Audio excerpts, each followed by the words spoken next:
नमस्कार. स्वागत तुमचं न्यूज लॉन्चर मराठीमध्ये. मी अशोक मानकडे. 6 खासदार उद्धव ठाकरेच्या पाठीतनं एकनाथ शिंदेकडे चालले गेले. या 6 खासदारांना निवडून आल्यावर 1.5-2 वर्ष हे कळलंच नाही, की देशाचा विकास कोण करतंय. आणि मग शेवटी सत्तेवर आरोप लावतच, की आम्ही विरोधी पक्षात आहोत म्हणून आमचा विकासच होऊ देत नाही. म्हणून आम्ही सत्ता पक्षाकडे जातो. असं म्हणून 6च्या 6 खासदार तिकडे गेले. 6 खासदार गेल्यावर लोकांच्या रिएक्शन्स, भांडणं, एकामेकाला गोळ्या घालण्याच्या गोष्टी हे सगळं चालत असतानाच शिंदे गटाने पुन्हा शिवसेना शिंदेनी पुन्हा उद्धव ठाकरेला एक झटका दिला. विधान परिषदेमध्ये उपसभापती पदाच्या निवडणुकीत शिवसेना शिंदे गटाकडून ठाकरे गटाचे आमदार सचिन अहिर यांनी अर्ज भरला आणि सगळीकडे हंगामा झाला. सचिन यांनी विधान परिषदेच्या उपसभापतीसाठी अर्ज दाखल केल्याने सगळ्यांना धक्का बसला. सचिन अहिर शिवसेना ठाकरे गटाचे विधान परिषदेचे आमदार आहेत. त्यानंतर राजकीय वर्तुळातून वेगवेगळ्या प्रतिक्रिया आल्या. तशातच शिवसेना ठाकरे आमदार गटाचे सुनील शिंदे यांनी देखील यावर प्रतिक्रिया दिली आणि म्हणाले, आमच्या पक्षाच्या वरिष्ठांनी आत्मपरीक्षण करायला हवं, असं वक्तव्य शिंदे यांनी केलं. काय म्हणाले आमदार सुनील शिंदे? आमच्या पक्षाच्या वरिष्ठांनी आत्मपरीक्षण करायला हवं होतं, कारण सचिन अहिर यांचं ज्या पद्धतीनं चाललं होतं त्याबाबत मला कल्पना आली होती, परंतु मी छोटा कार्यकर्ता असल्यामुळे यावर भाष्य करू शकत नव्हतो, असे शिंदे यांनी सांगितले. सचिन अहिर हे ओरिजिनल आमच्या पक्षातले नव्हते. शरद पवार यांच्या किचन कॅबिनेटमध्ये म्हणून त्यांना संबोधित जायचं. ते त्यांचे नाही झाले तर आमच्या पक्षाचे कसे एकनिष्ठ राहू शकतात, असा सवाल शिंदे यांनी अहिर यांना टोला लावला. आमच्या पक्षाच्या वरिष्ठांनी आत्मपरीक्षण करायला हवं होतं. त्यांचे ज्या पद्धतीने चालले होते हे माझ्या लक्षात आले होते, पण मी छोटा कार्यकर्ता असल्यामुळे मी काय बोलू हे मला कळत नव्हतं. मागील काही दिवसापासून सचिन अहिर यांना शिंदे शिवसेनेकडून प्रवेशाची ऑफर देण्यात आल्याची सूत्राची माहिती आहे. खासदार संजय दिना पाटील यांच्या प्रवेशानंतर सचिन अहिर हे पक्ष प्रवेश करण्यास तयार झाल्याची माहिती होती. विधान परिषदेच्या उपसभापती पदाची निवडणूक पाहता शिंदे शिवसेनाकडून त्यांना सभापतीची संधी देण्यात येईल असं आश्वासन देण्यात आलं होतं. त्यानंतर तातडीने शिंदे सेनेत प्रवेश करण्याचा निर्णय सचिन अहिर यांनी घेतल्याची माहिती आहे. वरळी मतदारसंघात सचिन अहिर यांची वेगळी ताकद आहे. पक्ष संघटनेसाठी त्यांनी वरळी मतदारसंघात काम केलं आहे. शिवाय कामगार संघटनेच्या एकजुटीमध्ये सुद्धा त्यांचा सहभाग आहे. त्यामुळे सचिन अहिर यांच्या जाण्याने ठाकरे शिवसेनेला मोठा धक्का बसला. वरळी मतदारसंघाचा विचार केला तर काय पाहायला मिळतंय, शिवसेना शिंदे गटाचे नेते अब्दुल सत्तार यांनी सुद्धा यावर खळबळजनक माहिती दिली. ठाकरेचे खासदार फोडताना देखील सचिन अहिर हे उद्धव ठाकरेचे नाही तर एकनाथ शिंदेचे काम करत होते.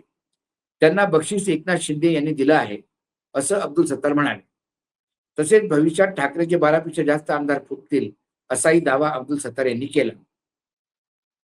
सचिन अहिर हे डॉन आणि दगडी चालचे मालक म्हणजे डॉन ज्याला म्हणतात, अरुण गवळी उर्फ डॅडी यांचे भाचे आहे. त्यांची पत्नी फिल्म इंडस्ट्रीमध्ये आहे, त्यांची फिल्म कंपनी आहे, ते 2-3 त्यांनी फिल्म चांगल्या बनवलेल्या आहेत. त्यांची मुलगी इंग्लंडमध्ये शिकते. सचिन अहिर हे काँग्रेसमध्ये होते, त्या राष्ट्रवादीमध्ये गेले. राष्ट्रवादीमध्ये त्यांना शरद पवारांनी मंत्री पण बनवलं. मग ते शिवसेनेमध्ये गेले. शिवसेनेमध्ये वरळी मतदारसंघ त्यांनी आदित्यसाठी खाली केला. आदित्यला जिंकून आणण्यात त्यांचा फार मोठा रोल होता.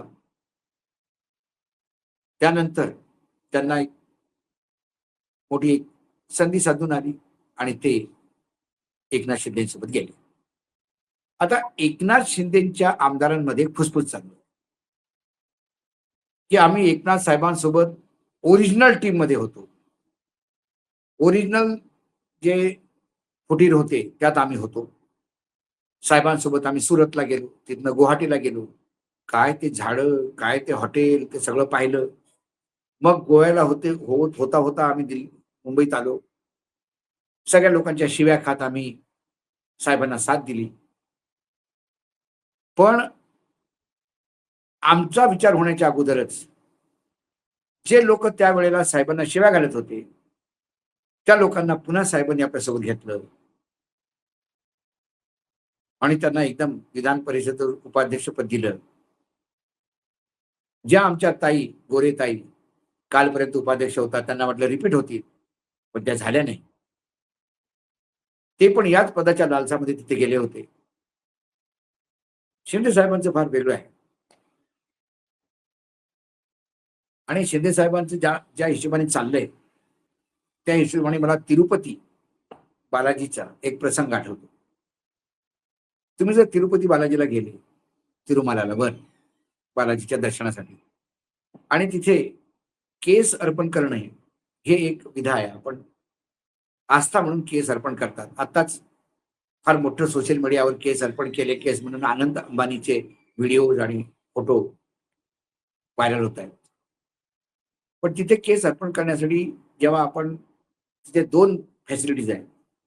तुम्ही जिथे थांबला तिथे न्हाव्याला बोलावून आपले केस काढायचे, अर्पण करायचे, त्याचे वेगळे चार्जेस. आणि तिथे न्हावी बसून असतात, त्यांच्याकडे जाऊन केस काढून घ्यायचे, त्यांचे वेगळे चार्जेस. जर तुम्ही त्या रूम मध्ये बोलवण्यापेक्षा त्या खाली बसलेल्या न्हाव्यांकडे गेला, तर ते न्हावी कोणाचं डोकं जरी भाजत असलं तरी त्याची नजर, जसं ते फूट पॉलिशवाल्यांची नजर असते ना चपलांवर, तशी त्याची नजर लोकांवर असते. आणि आपल्याला पाहिल्या तो हाक मारतोय, कम विचारतो, बाल देना आहे, हा कम, खाली मुंडी करायला लावतो. खाली मुंडी केल्या केल्या तो असं पाणी घेतो, थोडस म्हणजे डोक्याला इथं लावतो आणि म्हणतो, गोविंदा बोलो गोविंदा. आपण गोविंदा बोललो की तो आपल्या डोक्यावर वस्त्रा मारतो, असा इतके केस काढतो फक्त, आणि म्हणतो लाईन मध्ये बसा. ती लाईन 50 लोकांची असते, म्हणजे आपला 51 नंबर. आता आपण दुसरीकडे केस कापू शकत नाही, कारण आपण गोविंदा त्याच्याकडे केलेलं असतं. त्यामुळे दुसरा नावी हात लावत नाही, त्यामुळे झक मारून आपल्याला लाईन मध्ये बसावं लागतं. तर आजकाल शिंदे साहेबांनी तसाच गोविंदा करणं सुरू केलंय. पहिले जे आले ते गोविंदा लाईन मध्ये बसा, सचिन अहिराला गोविंदा बस लाईन मध्ये, 6 खासदार गोविंदा बस लाईन मध्ये. आमचे तुमाणे साहेब बिचारे, भावना गवळी 5 वयाची खासदार, तिला विधान परिषदेमध्ये आणलं, डम केलं. ना ती मंत्री होऊ शकली, ना तिला विधान परिषदेचं उपाध्यक्षपद दिलं, कारण ते गोविंदा म्हणून आता वाट पाहते आपल्या नंबरची. तसं आता महाराष्ट्रामध्ये चाललंय. एकूण त्यांनी सांगितलं की साहेब, शिंदे साहेब फार चांगले काम करतात, असं त्यांना आता अहिरनं आता कळलं. त्याच्या अगोदर त्यांना शिंदे ठीक वाटत नव्हते, म्हणून ते उद्धव सोबत. आता एकाएकी त्यांना कळायला लागलं की मुख्यमंत्री असताना सुद्धा शिंदेनी 2.5 वर्ष खूप चांगलं काम केलं. असा उलगडा उशिरा होतो आणि त्याला आपण लेट करंट लागला असं म्हणतो ना. बटन ऑन केल्यावर लाईट ऑन व्हायला 10 मिनिटं लागतात. त्याला एक शब्द आमच्या स्कूलमध्ये आम्ही लेट करंट केस्टो म्हणायचो. तर ही सगळे लेट करंट वाले.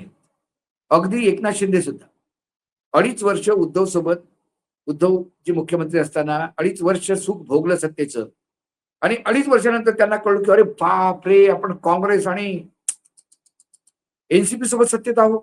ओ, बाळासाहेबांच्या विचारांचं कसं सत्यानाश झाला, ओ सोडायला पाहिजे. त्यांना ते कळायला 2.5 वर्ष लागलं. सचिन अहिरला त्याच्यापेक्षा जास्त वेळ लागला हे समजायला की एकनाथ शिंदे चांगलं काम करतात. ते गेले. एकूण महाराष्ट्रामध्ये कोण कोणासोबत जाईल आणि कोण कोणासोबत राहील काही सांगता येत नाही. आता वटसावित्री झाली.